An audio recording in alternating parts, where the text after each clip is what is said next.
kufahamu yale ambayo Nigaheha cia kĩmĩciĩ ciacogereirie Jacqueline Mwende gũtigwo na nguraro atakariganĩrwo. Gĩko kĩrĩa gĩekĩkire ũtukũ wa tarĩki 24 mweri ũcio mũthiru wa Mũgwanja.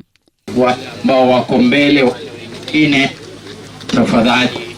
Thutha wa mũtumia ũyũ gũkorwo na kahinda karitũ na kũrigwo kũrĩa ekwambĩrĩria nĩ kũgĩte na mweneni wa mwĩhoko. Nĩ thutha wa kambuni ĩmwe ya ndawa kuma bũrũri-inĩ wa Jeremani kwĩrutĩra kũmũtangĩkĩra.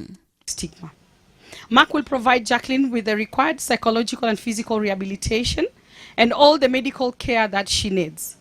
Working closely with Honorable Joyce Lay, Mark Mother Ambassador, we will ensure that everything she requires will be delivered to her immediately.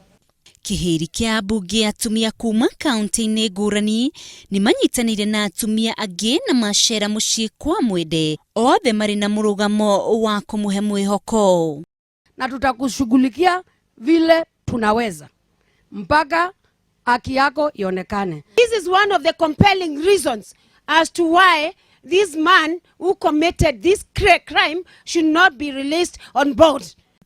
Kahinda-inĩ o kau, atumia aya atongoria na atumia a gĩcigo kĩu nĩ makomithĩtie gĩko kĩrĩa gĩekirwo nĩ mũthuri wa mũtumia ũyũ na makauga no nginyagia kĩhoto kĩrũgame.